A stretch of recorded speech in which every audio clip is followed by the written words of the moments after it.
देखें जी, जो करियर का डिसीजन है ना, वो बहुत सोच समझ के ही लेना चाहिए, क्योंकि आपने उसी करियर के साथ एक लंबे टाइम तक जाना है। और अगर आपका डिसीजन कमजोर होता है तो भाई आपको काफी मुश्किलात आ सकती हैं। मैट्रिक आपने कर लिया, अब आपको आगे पता ही नहीं है कि आपने किस फील्ड में जाना है, तो भाई कुछ चीजें आपको ऐसी बताने जा रहा हूं जो आप अगर सीख लेते हैं तो उसमें आपकी पॉसिबिलिटी काफी बढ़ जाती है कि आप किसी भी फील्ड में जाएं, भाई आपकी ग्रोथ के चांसेस ज्यादा होंगे। सबसे पहले है आपकी कम्युनिकेशन स्किल, क्योंकि आप किसी भी फील्ड में जाएं, दुनिया का कोई भी काम करें, जब तक आपको लोगों से बात करनी नहीं आती होगी, आपके पास वो हुनर ही नहीं होगा कि आप भाई किसी से भी कम्युनिकेट कर पाए। चाहे वो आपकी लाइव कम्युनिकेशन हो, आपकी ईमेल राइटिंग हो, या आपकी कोई भी पैसिव कम्युनिकेशन भी हो सकती है। तो भाई आपने सबसे पहला काम जो करना है वो ये कि अपनी कम्युनिकेशन स्किल्स को स्ट्रॉन्ग करना। आप जिस भी लैंग्वेज के अंदर काम करना चाह रहे हैं, आपको उस लैंग्वेज की ग्रिप होनी चाहिए, और उसके साथ साथ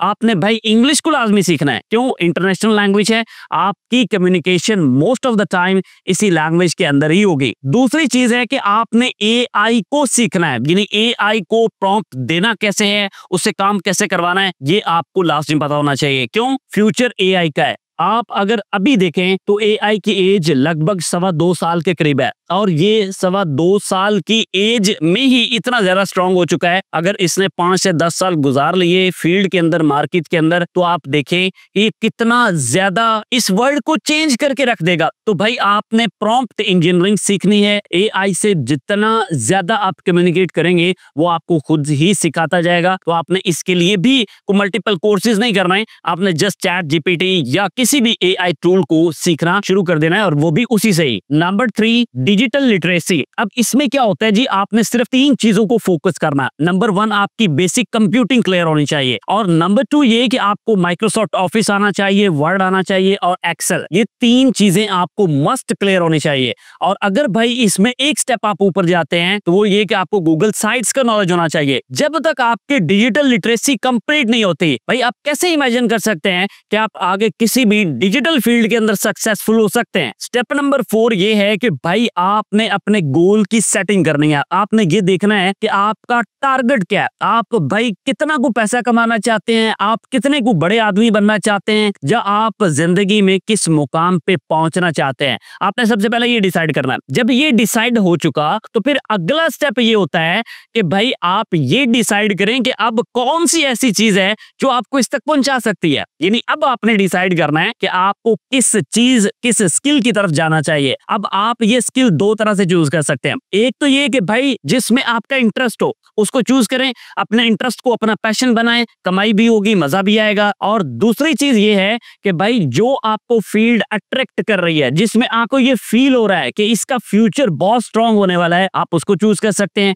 जैसे मैंने पीछे बात की एआई के हवाले से, तो आजकल अगर हम देखें तो भाई एआई जो लोग आज सीख रहे हैं उनका फ्यूचर बहुत स्ट्रांग फील किया जा सकता है। क्यों? क्योंकि आगे जमाना आई ये सिखा रहा है। सो आपने ये चीज डिसाइड करनी है कि आपको आपकी तयशुदा मंजिल तक कौन सा रास्ता लेकर जा सकता है। अब आपने यहाँ पे अपनी एक स्किल को डिसाइड करना है। अगर आप फिर भी कंफ्यूज हैं, आपको स्किल फाइनल करने में प्रॉब्लम आ रहा है, तो भाई मेरे दोनों में से किसी चैनल पे भी चले जाए, इंशाल्लाह आपको प्रॉपर रहनुमाई स्किल्स के हवाले से भी मिलती रहेगी। अब भाई नेक्स्ट स्टेप है कि इस स्किल को हम सीखे कहां से। तो भाई यूट्यूब इस टाइम पे सबसे बड़ी यूनिवर्सिटी है। यहाँ पे आपको सिखाने वाले बेशुमार लोग बैठे हुए हैं। शर्त है कि आप सीरियस हो। आप सीरियस होके किसी भी एक मेंटोर को चूज कर लेते हैं तो भाई आप अपनी रेलेवेंट फील्ड में बहुत ऊपर तक जा सकते हैं। शर्त यह है कि आप अच्छी तरह से उसके ऊपर काम करें, जो सीखें उसका प्रैक्टिकल भी करें। अब ना यहाँ पे एक बहुत ज्यादा क्वेश्चन पूछा जाता है कि एक स्किल को हम कितनी देर में सीख सकते हैं। भाई इसमें 2 मेन चीजें हैं। एक तो ये कि स्किल कौन सी है। आप अगर ऐप डेवलपमेंट की तरफ जा रहे हैं तो मुमकिन है आपका टाइम ज्यादा लगे। आप ग्राफिक डिजाइनिंग की तरफ जा रहे हैं तो पॉसिबिलिटी है कि आपका टाइम कम लगे। लेकिन फिर भी ये डिपेंड करता है 2 चीजों के ऊपर कि भाई आपका इंटरेस्ट कितना है